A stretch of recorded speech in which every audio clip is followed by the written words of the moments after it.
ఉపదేశాన్ని వింటారు, కానీ విన్నదాని ప్రకారంగా నడవరటండి.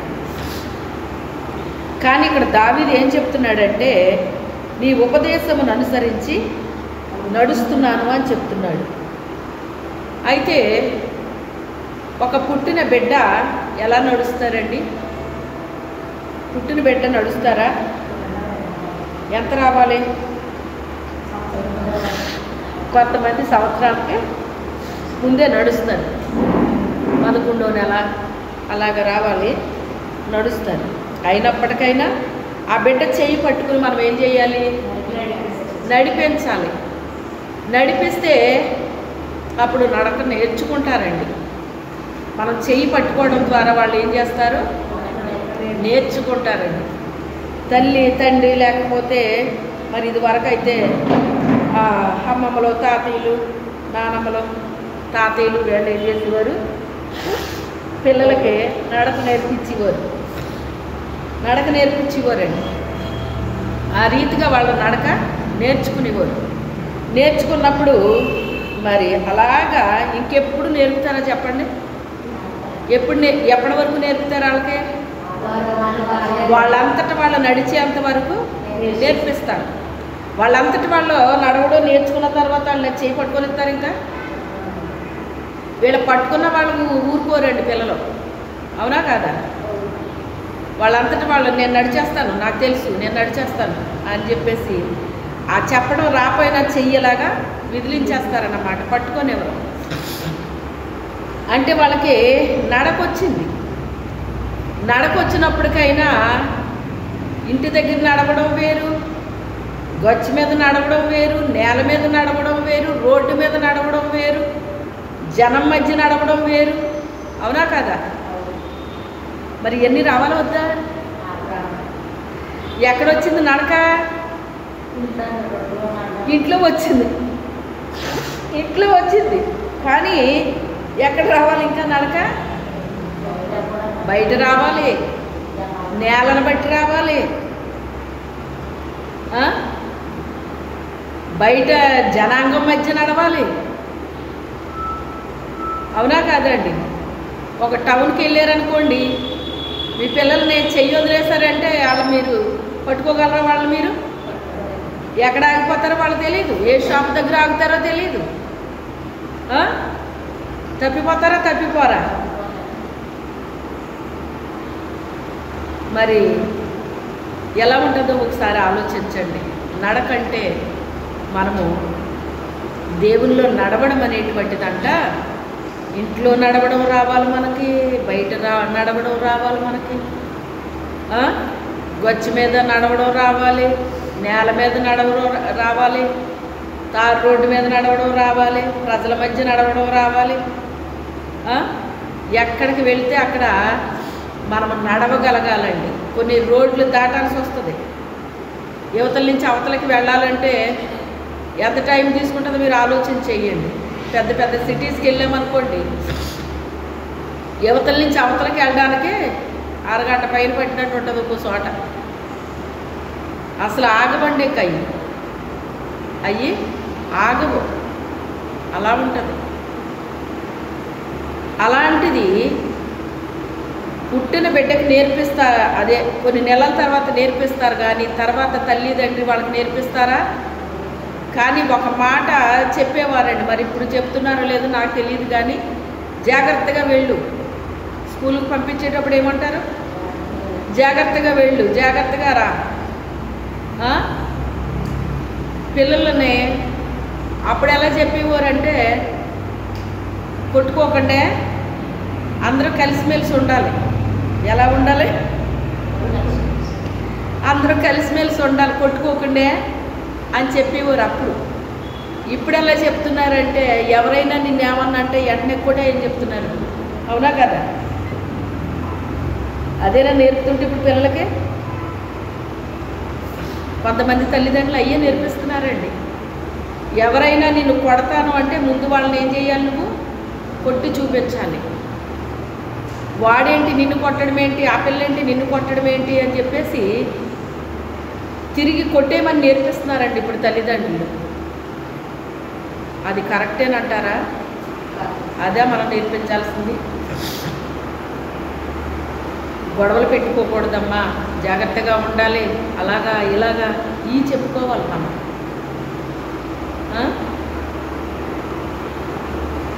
అప్పుడు మాస్టర్ కొడితే ఇంకా కొట్టాలి నిన్ను. అలా కొట్టడమే కాదు, ఇంకా కొట్టమని చెప్తాను నేనని చెప్పేవారు తల్లిదండ్రులు. వెళ్ళి అడిగేవారు కాదండి ఏ తల్లిదండ్రులు. ఇప్పుడు ఎలాగా అసలు మా పిల్లని ఎందుకు కొట్టారు, మా పిల్లని ఎందుకు కొట్టారు అని అడుగుతున్నారు వెళ్ళి. మేము ఇంతంత ఫీజులు కడతాంటే మా పిల్లల్ని ఎందుకు కొట్టాలి మీరు? ఆహా, కొట్టొద్దు అయితేని. సరే, వీడు చదివితే నాకేంటి, చదవకపోతే నాకేంటి, నాకు వచ్చే జీతం నాకు వస్తుంది అని చెప్పేసి ఆ పిల్లలు వాళ్ళు ఏం చేస్తారంటే వదిలేస్తారు. ఇంకా వాళ్ళు చదివినా చదవకపోయినా ఇంకా పట్టించుకోరండి. ఇంకా ఎందుకని? తల్లిదండ్రులు వెళ్ళి మరి వాళ్ళని అడుగుతున్నారు కదా. అడగడం కూడా కాదు, స్టూడెంట్స్ కూడా మాస్టర్లు కొట్టేసే రోజులండి. స్టూడెంట్స్ మాస్టర్లనే కొట్టేస్తున్నారండి. అలా ఉన్నాయండి ఇప్పుడు రోజులైతే. కానీ ఈ ఉపదేశం అనేటువంటిది దేవుడు మనకి బోధించినప్పుడంట దాన్ని ఎలా వినాలి? శ్రద్ధగా వినాలి. ఎలా వినాలి? శ్రద్ధగా వినాలి. చెవికెక్కుతుందా అంటారు. చెప్పేటప్పుడు ఏం చేయాలంట? చెవి గలవాడు ఆత్మ చెప్పు సంగతులు వినుగాక అంటున్నాడు వాక్యంలోని. అలాగా దేవుడు ఎప్పుడైతే దైవజనుల ద్వారా మాట్లాడుతున్నారో మనతోని మనం ఏం చేయాలంట? శ్రద్ధగా చెవి యొగ్గి ఆలకించాలండి. చెవి యొగ్గి ఆలకించాలి. అది మైండ్లోకి వెళ్ళిపోవాలన్నమాట. దేవుడు చెప్పిన మాట ఎక్కడ పోవాలి? మైండ్లోకి వెళ్ళిపోవాలండి. మనం ఏం చేస్తామంటే అన్ని విషయాలు మనకు గుర్తుంటాయి కానీ దేవుడి మాట అసలు గుర్తుంటుందా? చెప్పండి, ఎంతమంది గుర్తుపెట్టుకుంటున్నారు? దేవుడు చెప్పిన మాట ఏం చేయాలి? హృదయంలో భద్రం చేసుకోవాలండి. హృదయంలో భద్రం చేసుకోవాలి. ఎందుకంటే బంగారం కంటే విలువైంది వాక్యం. బంగారమే విలువైంది కదా, బంగారం కంటే విలువైంది దేవుని వాక్యం. మరి ఇంకెంత భద్రం చేయాలి మనం? బంగారాన్ని భద్రం చేస్తారు కదా, మరి వాక్యాన్ని ఇంకెంత భద్రం చేయాలండి? దాన్ని అస్సలు పారేసుకోకూడదు. దాన్ని అస్సలు పారేసుకోకూడదు. అశ్రద్ధగా పెట్టకూడదు ఎక్కడని. మన హృదయంలో భద్రం చేసుకోవాలండి వాక్యాన్ని. ఎక్కడ? హృదయంలో భద్రం చేసుకుంటే ఒక్కొక్కసారి భయంకరమైన పరిస్థితులు మన మీద దాడి చేస్తూ ఉంటాయి. అలాంటి టైంలో నీ వాక్యమే నన్ను బ్రతికించింది, నా బాధలో ఇదే నాకు నెమ్మది కలుగు చేసింది అంటున్నాడు దావీదు గారు. కొన్నిసారి మనకు బాధలు వస్తాయి, కష్టాలు వస్తాయి, ఇరుకులు వస్తాయి, ఇబ్బందులు వస్తాయి, వ్యాధులు వస్తాయి, రోగాలు వస్తాయి. అలాంటి టైంలో అబ్బా నువ్వు పడుకుంటావా పడుకోవా, నువ్వు పడుకోవు మమ్మల్ని పడుకోనివ్వు అంటారు. అనారోగ్యంతో ఉన్న వాళ్ళు ఏం పడుకుంటారండి? వాళ్ళకి ఏం నిద్ర వస్తుంది చెప్పండి? ఇంట్లో ఒకళ్ళకి అనారోగ్యం వస్తే మిగతా వాళ్ళందరూ కూడా డిస్టర్బ్ అయిపోతారు. తెలుసా మీకు? మిగతా వాళ్ళందరూ డిస్టర్బ్ అయిపోతారండి. కానీ దేవుడు ఎప్పుడన్నా డిస్టర్బ్ అయ్యాడా? కాసేపు పడుకోమ్మా, ఇంకెంతసేపు ఇంక నాకు మొరపెడతా ఉన్నావు, ఎగుసార్లే ఎగు పడుకో అంటాడండి దేవుడు ఎప్పుడన్నా మనల్ని? దేవుడు ఎప్పుడైనా ప్రార్థన చేస్తుంటే విసుక్కున్నట్టు కానీ ఇంక అస్తమాట ఇదే పని అని కానీ ఎప్పుడన్నా అన్నాడండి దేవుడు ఎవరినన్నా ఎప్పుడైనా? ఏ టైంలో అయినా కూడా మనం దేవునికి మొర్ర పెట్టుకోవచ్చండి. మన మొర్ర మనిషి వినకపోయినా, మనిషికి అర్థమైనా అర్థం అవ్వకపోయినా మన హృదయంలో ఉన్న బాధ అర్థమైపోద్దండి. ఎవరికి? దేవుడికి. మన హృదయంలో బాధ అర్థమైపోద్ది. మనం చెప్పవసరం లేదండి. మన హృదయంలో కనీసం మూలుగినా కూడా ఆయనకి వినబడిపోద్ది. ఎందుకు మూలుగామో వినబడుతుంది ఆయన. కొన్నిసార్లు మూలుగానే అంటాడు దావీదు గారు. ఆయన మహారాజు అంటే ఆయన మూలగడం ఏంటండి బాబు? అంటే ఇక్కడ మనిషికున్న పదవులను బట్టి కానీ, డబ్బును బట్టి కానీ, హోదాను బట్టి కానీ జరుగుతాయండి. ఇవి జరిగాయి కాదు. ఇవన్నీ కూడా లోకంలో అవి ఉపయోగపడవచ్చు, కానీ దేవుని దగ్గర ఇది ఉంటేనే నేను వింటాను ఈ ప్రార్థన, లేకపోతే లేదని ఎవరిని ఎప్పుడు దేవుడు చెప్పడండి. అలాగా అంటాడా ఇప్పుడన్నానే? మనం పేద స్థితిలో ఉన్నా, సంపన్న స్థితిలో ఉన్నా, ఏ స్థితిలో ఉన్నప్పటికైనా కూడా ఏది ముఖ్యం ఆయనకి? మన హృదయం ముఖ్యం. ఏది ముఖ్యం? మన హృదయం ముఖ్యమండి. మన హృదయాన్ని చూస్తాడు. ఏ స్థితిలో మనం ఉన్నామో, మన పరిస్థితి ఏంటో అనేటువంటిది దేవుడు చూస్తాడండి. అయితే ఆయనకంట ఉపదేశం అనేటువంటిది, వినడం అనేటువంటిది, ఉపదేశ ప్రకారంగా నడుచుకోవడం అనేటువంటిది నాకొక వరముగా ఇవ్వబడిపోయింది నాకు అంటున్నాడండి ఆయన. వాళ్ళకి అది వరమండి. ఇంకా వాళ్ళు ఇంకా అలాగే చేస్తారు. ఇంకా వాళ్ళు ఏం చేయలేము, వాళ్ళని మనం ఏం చేయలేమండి. అది వరమండి ఇంక వాళ్ళకి అనేసి అంటారే కొంతమందిని. అలాగా దేవునిలో నడుచుకోవడం అనేటువంటిది నాకు ఒక వరముగా ఇవ్వబడింది అంటున్నాడు ఆయన. హల్లెలూయా! ఎంత మంచి మాట అండి ఇది. అసలు ఇది చిన్న విషయం కాదండి. ఇది అసలు చాలా గొప్ప విషయం, చాలా విలువైన విషయం అండి. ఇది చాలా విలువైన విషయం అండి. చూడండి, ఇదే నాకు వరముగా దయచేయబడి ఉన్నది. పై మాటలు చూస్తే నీ ఉపదేశము ఏమంటున్నాడు? అనుసరించి నడుచుకొనిచున్నాను. ఈ రాత్రి మన అంశం నడుచుకోవడం అన్నమాట అండి. దేవునిలో నడుచుకోవడం. అయితే యోధా పత్రికలో ఒక మాటని మనం చూసుకుందాం. చూడండి, ప్రకటన ముందు ఉంటుందండి. యోధా పత్రిక అని ప్రకటన రాసిన గ్రంథం ముందే ఉంటుంది. అది ఒకటే అధ్యాయం ఉంటుంది. అందులో 11వ వచనం చదువుతున్నాను. వారు కయ్యూను నడిచిన మార్గమున నడిచిరి, బహుమానము పొందవలెనని బిలాము నడిచిన తప్పు త్రోవలలో ఆతురముగా పరిగెత్తిరి. నడవడం కాదంటే పరిగెత్తేశారటండి. కోరహు చేసినట్టు తిరస్కారం చేసి నశించిరి అన్నాడు. ఇక్కడ ముగ్గురిని చూపిస్తున్నాడండి. ఈ ముగ్గురు కూడా దేవుని మార్గంలో లేరటండి. ఈ ముగ్గురు కూడా దేవుని మార్గంలో లేరంట. మొదట కయ్యను గురించి చెప్పాడండి. కయ్యను గురించి చెప్పినప్పుడు ఈ కయ్యను గురించి ఎక్కడ రాయబడింది? మొదట మనకి ఆదికాండం 4వ అధ్యాయంలో ఉందండి. ఇది అన్నదమ్ములు ఇద్దరు కూడా మొదటగా పుట్టినవాడు ఎవరు? హవ్వ, ఆదాము తోటలోంచి బయటికి రాగానే వాళ్ళకి మొదటగా కలిగిన సంతానము కయ్యూనండి. అయితే ఆదాముకి దేవుడు చెప్పింది ఏంటి అంటే, మీ కొరకు ముండ్ల తుప్పలు గచ్చ పొదలు మొలిపించాను, వాటిని సేద్యపరిచి అంటే పంటలు పండించుకుని మీరేం చేయాలి? ఆహారం తిని బ్రతకాలి. అంటే మనిషికి ఏం అవసరం? ఆహారం అవసరం. వాళ్ళు ఆత్మీయంగా ఉన్నంతసేపు జీవఫలాలు తిన్నారు. అక్కడ తోటలో ఏమున్నాయి? జీవవృక్ష ఫలాలు ఉన్నాయి. వాటిని తిని బ్రతికేశారు. ఇప్పుడు బయటకు వచ్చేసారు. బయటకు వచ్చిన తర్వాత ఏం తినాలి? ఇప్పుడు వాళ్ళకి ఆకలేస్తుంది, భోజనం తినాలన్నమాట. ఇప్పుడు భోజనం తినాలంటే ఏం కావాలి? ఆహారం కావాలి. ఆహారం కావాలంటే ఇప్పుడు వాళ్ళు ఏం చేయాలి? కష్టపడి భూమిని సేద్యపరిచి, రైతు కష్టపడుతుంటే మనం అందరం ఏం చేస్తున్నాము? చక్కగా కొనుక్కుని భుజించేస్తున్నాం. ఏం చేస్తున్నామండి? కొనుక్కుని భుజించేస్తున్నాం అనమాట. మనం పండించకపోయినా ఆ పండించిన ధాన్యాన్ని మనం కొనుక్కొని తింటున్నాం అన్నమాట. ఏది ఏమైనప్పటికైనా మనిషికి ఆహారము అవసరం. అందుకని తండ్రిని బట్టి కొడుకు పొలం పని నేర్చుకున్నాడండి. మొదట పుట్టిన అబ్బాయి కయ్యూను ఆ పని నేర్చుకున్నాడు. ఆ తర్వాత గొర్రెలు, మేకలు, జంతువుల్ని మేపడం మొదలుపెట్టారండి. అవి ఎవరిని మేపారు?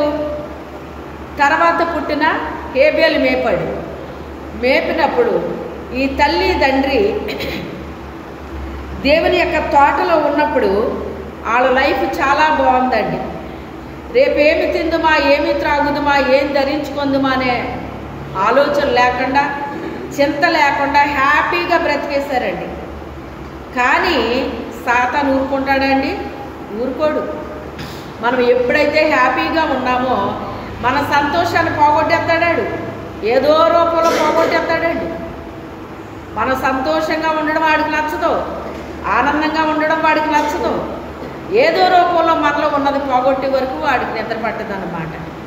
వాళ్ళు అంత హ్యాపీగా ఉండడం ఏంటి అని చెప్పేసి వాడు ఏం చేశాడు, తోట బయటకు వచ్చే వరకు ఆడు ఊరుకోలేదు. తోట బయటకు వచ్చారు, కష్టపడుతున్నారు, పని చేస్తున్నారు. చూడండి, మీరు ఎక్కడైనా సరే బాగా కష్టపడి పైకి వచ్చినప్పుడు మరి ఆ విషయాన్ని మర్చిపోతారటండి కొంతమంది. అందరూ కాదు కానీ కొంతమంది మర్చిపోతారట. కొంతమంది బాగా ఉన్నత స్థితిలో నుంచి మరలా పతన స్థితిలోకి వెళితే ఆ విషయాన్ని బాగా జ్ఞాపకం చేసుకుంటూ ఉంటారట. అయ్యో ఇలా ఉండేవాళ్ళం ఇలాగా అయిపోయాము అని చెప్పేసి అలా గుర్తు చేసుకుంటూ ఉంటారంట. ఇప్పుడు వీళ్ళు ఏం చేసినట్టు, మంచి స్థితిలో నుంచి ఏ స్థితిలోకి వెళ్ళారు వీళ్ళు కదా? మరి గుర్తు వస్తుందా, గుర్తురాదా? అస్తమాటుని వస్తుంది కదా. హ్యాపీగా పళ్ళు కోసుకుని తినేవాళ్ళు ఇప్పుడేముంది, ఆడు పండే అది దున్నాలి, ఆ గచ్చ పొదలు మొండ పొదలు ఎన్ని సేద్యపరచాలి, అది విత్తనాలు చల్లాలి, అవి పంట పండాలి. ఎంత టైం తీసుకుంటుందో మీరు ఆలోచన చెయ్యండి. అవన్నీ చేసిన తర్వాత ఇప్పుడు వంట మొదలు పెట్టాలి. వంట మొదలు పెట్టాలంటే మళ్ళీ ఏం కావాలి, పాత్రలు కావాలి, పుల్లలు తెచ్చుకోవాలి. అప్పుడే గ్యాస్ స్టవ్లు లేవమ్మా, పుల్లలు తెచ్చుకోవాలి. ఇవన్నీ ఇప్పుడు పని ఎక్కువైందా తక్కువైందా?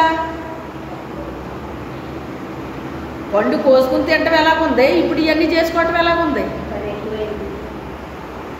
క్షణక్షణం గుర్తొస్తున్నాడు దేవుడు, క్షణక్షణం గుర్తొస్తున్నాడు దేవుడు, గుర్తొస్తున్నాడు దేవుడు. ఆ గుర్తు చేసుకుంటూ తమ పిల్లలకు చెప్పారండి వాళ్ళు, మేము దేవునితో మంచి సహవాసం చేశాము, చాలా హ్యాపీగా మేము ఉండేవాళ్ళం, సాతాను వచ్చాడు, ఇలాగైపోయింది మా పరిస్థితి. బాబు మీరైనా దేవుడితో స్నేహం ప్రారంభించండి రా బాబు, దేవుని శాంతపరచండి అని చెప్పి వాళ్ళ అనుభవ సాక్ష్యాన్ని పిల్లలకు చెప్పారండి. మనం పిల్లలకి నేర్పించాల్సినవి ఏంటి? దేవుని మాటలు నేర్పించాలి పిల్లలకి, చెడ్డ మాటలు కాదు. ఆ మాటలు ఈ మాటలు ఏయో మాటలు ఇలాంటివి నేర్పించకూడదు. మంచి విషయాలు చెప్పాలి మన పిల్లలకి. ముఖ్యంగా దేవుని గురించి పరిచయం చేయాలి పిల్లలకి. చక్కగా మన బిడ్డలో దేవుని స్తుతించాలి, ఆరాధించాలి, గణపరచాలి. దేవుని మాటలు వాళ్ళ హృదయంలో భద్రం చేసుకోవాలి. ఇతరులకి వాళ్ళకు కూడా చెప్పగలగాలి. చాలాది ఉంటుందండి. అవన్నీ కూడా తల్లులుగా మనం చెయ్యాలన్నమాట అండి. బిడ్డలకి తల్లులుగా మనం నేర్పించాలి. ఎలా నేర్పించమని చెప్పాడు తెలుసా? కూర్చున్నప్పుడు, లేచినప్పుడు, పండుకున్నప్పుడు కూడా మీ పిల్లలకు మీరు వాటిని చెప్పాలి. ఉన్నదా లేదా వాక్యం? చెప్పాలటండి. మనమేం చెప్తున్నామంటే ఏంటేంటో చెప్తూ ఉంటారండి. చెత్త చెత్త విషయాలన్నీ పిల్లలకు నేర్పిస్తూ ఉంటారన్నమాట. చెత్త విషయాలు కాదు మన పిల్లలకు నేర్పించాల్సింది, మంచి విషయాలు నేర్పించాలండి. మన పిల్లలకి మంచి విషయాలు నేర్పించాలి. బాలుడు నడవలసిన త్రోవని వాడికి నేర్పించు, వాడు వృద్ధుడైపోయిన దానిలో నుంచి తొలగిపోడు అని ఉంటుందండి వాక్యంలో. తొలగిపోడు అని ఉంటుంది. అందుకని దేవుని మాటలు నేర్పించాలి. ఇప్పుడు తల్లి తండ్రి వాళ్ళకి చెప్పారండి, వాళ్ళ అనుభవ సాక్ష్యాన్ని వాళ్ళకి చెప్పారు. చెప్పితే ఒకడు చెవి యొగ్గాడంట, ఒకడు చెవి యొగ్గలేదంట. ఇప్పుడు ఇద్దరు విన్నారా లేదా? విన్నారు. కానీ ఒకడు విన్నది లోపలికి వెళ్ళింది, ఒకడు విన్నది చెవికి తగిలి బయటపడిపోయింది. అంటే చెవికి ఎక్కిందా? వాడికి ఎక్కలేదు. ఈ చెవికి ఎక్కునోడు ఏం చేశాడు అంటే దేవుణ్ణి ప్రేమించడం ప్రారంభించాడు. దేవుణ్ణి ప్రేమించడము అంటే అది ఒక అద్భుతంగా ఉంటుందండి. దేవుణ్ణి ఎప్పుడైతే మనం ప్రేమించామో దేవునికి ఇష్టమైనయే చేయాలనిపిస్తుంది మనకి. దేవునికి నచ్చని మనం చెయ్యం. దేవునికి ఇష్టం లేని మాటలు కూడా మనం మాట్లాడడం. దేవునికి ఇష్టం లేని ఏవి కూడా చేయడానికి మనకి ఇష్టం ఉండదండి. ఇది దేవునికి ఇష్టం కాదు కదా, ఇది దేవునికి ఇష్టం కాదు కదా, ఇది దేవునికి ఇష్టం కాదు కదా అనిపిస్తుంది. అంటే దేవునికి ఏది ఇష్టమో ఏది ఇష్టం కాదో మనకు అర్థమైపోతుంది. ఇంకెవరో చెప్పవసరం లేదు మనకి. ఇప్పుడు ఇంకా మనకి ధర్మశాస్త్రం ఇవ్వబడింది. అప్పుడు వాళ్ళకి ధర్మశాస్త్రం ఇంకా రాలేదు. అప్పటికి ఇంకా వాళ్ళ తల్లిదండ్రులు చెప్పారు అంతే. వాళ్ళకి ఏమీ తెలియదు, ధర్మశాస్త్రం ఏం తెలియదు వాళ్ళకి. ఆ తల్లిదండ్రులు ఏది చెప్పారో అది ఒకడు విన్నాడో మరొకడు వినలేదు. విన్నవాడు ఏం చేశాడంటే దాన్ని అనుసరించడం ప్రారంభించాడు. విన్నట్టుగా నటించినోడు ఏం చేశాడంటే అనుసరించట్లేదు. దేవుడు మనతో చెప్పిన మాట అనుసరించాలండి. ఎవరు అనుసరిస్తారో చెప్పన, బుద్ధి కలిగిన వాళ్ళు అనుసరిస్తారు, బుద్ధి లేని వాళ్ళు అనుసరించరు. అక్కడే మనకు అర్థమైపోద్ది మనం బుద్ధి కలిగిన వాళ్ళమా బుద్ధి లేని వాళ్ళమా అర్థమైపోతుందండి. మనం బుద్ధి కలిగిన వాళ్ళమైతే వినుటి మట్టుకు వినేవారుగా ఉంటేనంట మనమే మోసం చేసేసుకుంటామంట. వినుట మట్టుకు వినేవారుగా మీరు ఉండకూడదు, విన్న దాని ప్రకారంగా జీవించాలి మీరు అని చెప్తాడండి పౌలు గారు. హెబ్రీలకు రాస్తూ చెప్తున్నాడు ఆ మాట. వినుట మట్టుకు వినేవారి పరిస్థితి ఎలాగుంటుందంటేనంట వాక్యం చదివినప్పుడు అద్దంలో చూసుకున్నట్టు అనిపిస్తుంది అట అండి. మన ముఖం మనకి అద్దంలో చూసుకున్నప్పుడు అంతా బాగానే ఉంటుంది. తర్వాత బయటికి వెళ్ళిన తర్వాత మన తల చెదిరిపోతుంది, అవన్నీ చెదిరిపోతాయి. అప్పుడు ఎలా ఉందో మన మొహం ఎలాగుందో మనకు తెలుస్తుందా? తెలీదు. అలాగే ఉంటుందట అండి. అద్దంలో చూసుకున్నట్టు ఉంటుంది అని చెప్తాడు అనమాట. తను ఎలా ఉన్నాడో బయటికి వెళ్ళి మర్చిపోతాడని ఉంటుంది. అలా కాదు, కానీ వాక్య ప్రకారంగా మనం జీవించాలని ఎప్పుడైతే అనుకున్నామో అది మనలో పనిచేయడం ప్రారంభిస్తుందండి. ఇంజెక్షన్ చేసిన తర్వాత పనిచేస్తుందా పనిచేయదా? ఒకటి వెంటనే పనిచేసేస్తుందండి నిమిషాల్లో. ఇంకొకటి కనీసం ఒక 5-10 నిమిషాల్లో పనిచేస్తుంది. మొత్తం మీద పనిచేస్తుంది అది. అవునా కదా? అంటే మన బాడీలోకి వెళ్ళింది కదా, వెళ్ళిన తర్వాత దాని పని అది చేస్తుంది అన్నమాట. అలాగే దేవుని మాట కూడా మనం ఎప్పుడైతే విన్నామో దానికి మనం చెవి యొగ్గామో లోపలికి వెళ్ళి మనలో పనిచేయడం ప్రారంభిస్తుంది అది. మన లోపలికి వెళ్ళలేదనుకోండి మనలో పనిచేయదు అది. అంతే ఆనవాళ్ళు మనకు. మనం శ్రద్ధగా ఆసక్తిగా ఎప్పుడైతే మందిరానికి వచ్చామో దేవుని మాట వింటున్నామో చెవి యొగ్గి ఆలకిస్తున్నామో మనలో పనిచేయడం ప్రారంభిస్తుంది. ఆ ఇంజెక్షన్ ఎలా పనిచేస్తుందో అలాగే పనిచేస్తుంది అనమాట అండి. ఇది కూడా ఆ ఇంజెక్షన్ ఆ వ్యక్తిలో పనిచేసినప్పుడు వాళ్ళ జబ్బు తగ్గిపోతుంది. అవునా కదా? అలాగే ఈ వాక్యం అనేటువంటిది కూడా మనలో పనిచేసినప్పుడు మన యొక్క లోపల ఉన్న జబ్బు తగ్గిపోద్ది.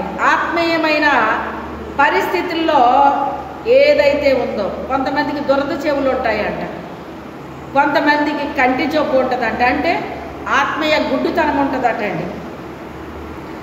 ఇలాగా చెప్పుకుంటూ పోతే హృదయం అన్నిటికంటే మోసకరమైనది, అది ఘోరమైన వ్యాధి కలిగింది, దాన్ని గ్రహింపగలిగిన వాడెవడో అంటాడు. మన ఎవరి హృదయం వాళ్ళే మోసం చేస్తుందంటే అండి, ఎవరిని మోసం చేయరట. మనుషులు మోసం చేయటం అలా పెట్టండి, మన హృదయమే మనల్ని ఏం చేస్తుందట? మోసం చేస్తుందట.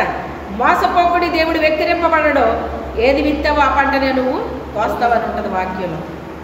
అందుకే చాలా జాగ్రత్తగా ఉండాలండి.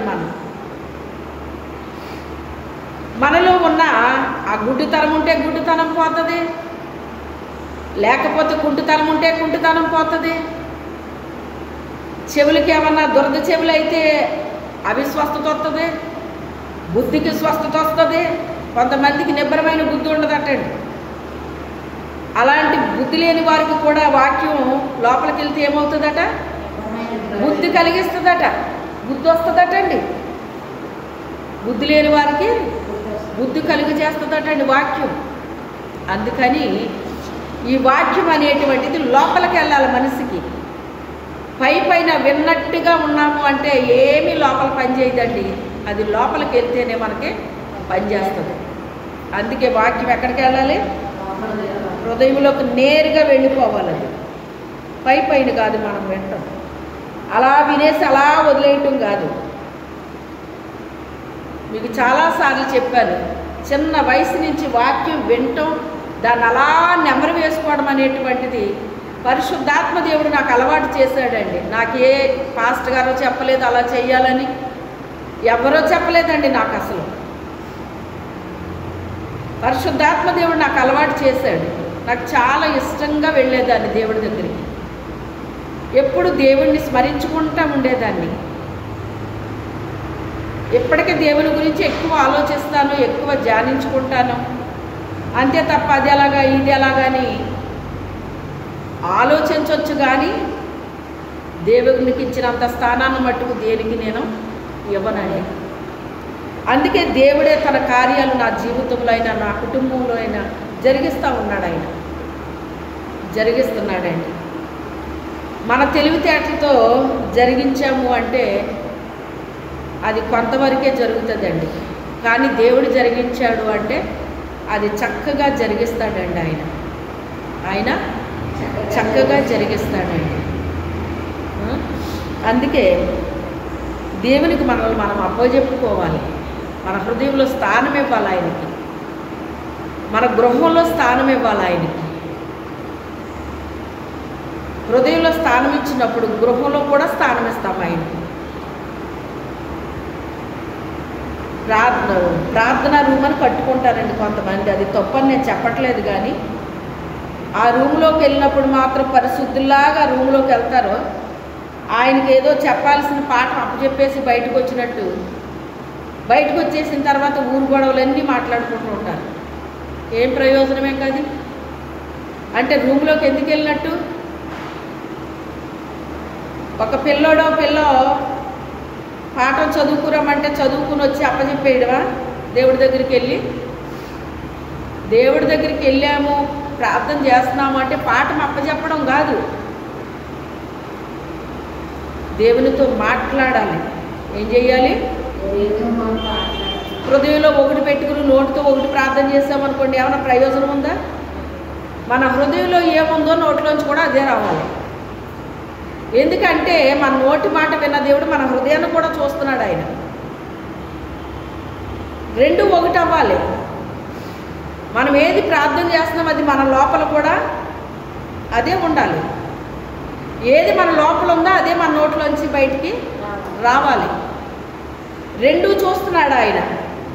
ఆయనకి రహస్యమైంది ఏదన్నా ఉందండి మన దగ్గర? మనం కూర్చోవటం, లేవటం, పండుకోవటం, తిరగడం అన్నీ తెలుసు ఆయనకి. దేవుని దగ్గరికి వచ్చినప్పుడు మనం ఎలాగుంటామో, ప్రార్థన చేసినప్పుడు మనం ఎలాగుంటామో, బయటికి వెళ్తే మనం ఎలా ఉంటామో అన్నీ తెలుసు ఆయనకి. దేవునికి మరుగైంది ఏదీ లేదండి. మనుషుల్ని బురుడి కొట్టించవచ్చేమో కానీ దేవుని కొట్టించగలరా? కొట్టించలేదు. అది అసాధ్యమండి. అది అసాధ్యం. పిల్లలకి నేర్పించారు. వాళ్ళు నేర్పిస్తే ఆ పెద్ద పిల్లోడు ఆడు శరీరానుసరమైన మనిషి అండి. రెండో పిల్లోడు ఆత్మానుసరమైన మనిషి. శరీరానుసరమైన వాడు ఏం చేస్తున్నాడు అంటే దేవునికి అంత ఇంపార్టెంట్ ఇవ్వట్లా. ఆత్మానుసరమైన మనిషి దేవుడికి ఇంపార్టెంట్ ఇస్తున్నాడు. దేవుడికి ఎప్పుడైతే మనం ఇంపార్టెంట్ ఇచ్చామోనండి, దేవుడు కూడా మనతో మాట్లాడడానికే, మనలో నివసించడానికే, మన కూడా తిరగడానికి ఆయన ఇష్టపడిపోతాడు. తెలుసా మీకు? ఆ ప్రార్థనా రూమ్లోనే కాదండి, మన ఇల్లంతా తిరగాలి ఆయన. ఎక్కడ తిరగాలి? మరి ఇల్లంతా ఎప్పుడు తిరుగుతాడు ఆయన? మన ఇల్లంతా కూడా ఎలా ఉండాలి? శుద్ధిగా ఉండాలి. శుద్ధిగా ఉంటేనే మన ఇల్లంతా తిరుగుతాడు. అంతే తప్ప ఒక్క రూమ్ మాత్రం పరిశుద్ధంగా పెట్టి మిగతా అన్నీ కూడా ఇంకో రకంగా ఉంటే తిరుగుతాడండి ఆయన? మనం ఎక్కడికి వెళ్తే అక్కడ మనకు కూడా రావాలి ఆయన. అలా ఉండాలి. ఆ స్నేహ బంధము దేవునితో మనకి ఎలా ఉండాలి? ఆ స్నేహ బంధము మనం ఎక్కడికి వెళ్తే అక్కడికి వచ్చేసి ఇలా ఉండాలి ఆయన. అంటే ఆయనకి మనకి మధ్యలో ఏముండకూడదు? రహస్యాలు ఉండకూడదు. రహస్యాలు ఉండకూడదు. రహస్యమైనది ఏది కూడా బయలుపరచబడక పోదు. కొన్ని రహస్యంగా పెడితేనంట దేవుడికి ఎప్పటికైనా అది తెలిసిపోద్ది. ఆయన బయట పెట్టేస్తాడంటే దాన్ని ఏం చేస్తాడో బయట పెట్టేస్తాడటండి.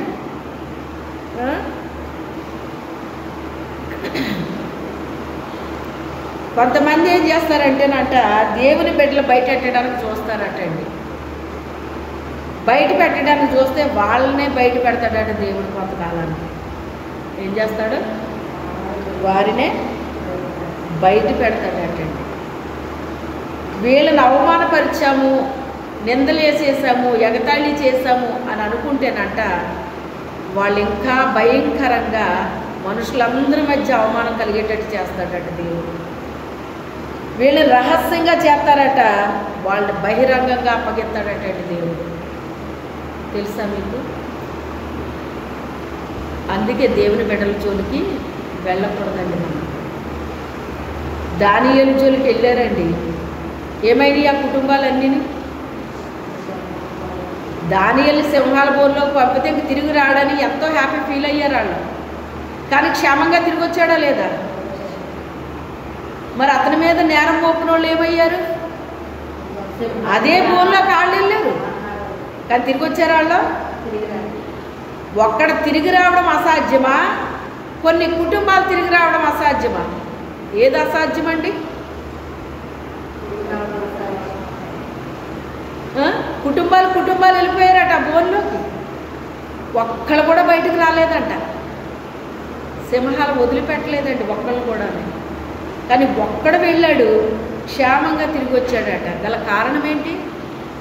యెహోవా యందు భయభక్తులు గల వారి చుట్టూ ఆయన దూత కావలి ఉండి వారిని రక్షించిందా లేదా? ఆయన్ని ఎందుకని రక్షించింది? ఆయన శ్రేష్టమైన బుద్ధి కలిగిన వాడని రాయబడింది ఆయన గురించి. శ్రేష్టము కూడా కాదట, అతి శ్రేష్టమైన. అసలు బుద్ధే మంచి బుద్ధి అంటారు. ఆ మంచి బుద్ధి కంటే శ్రేష్టమైన బుద్ధి అంటే ఇంకా చాలా మంచిది. ఆ శ్రేష్టమైన బుద్ధి కంటే ఇంకా శ్రేష్టమైంది అంటున్నాడు ఇప్పుడు ఇక్కడ. అంటే దాని తర్వాత ఇంకా లేదు, ఇంకా అన్నిటికంటే శ్రేష్టమైందంటే ఇంక దాని తర్వాత ఏముంటుంది?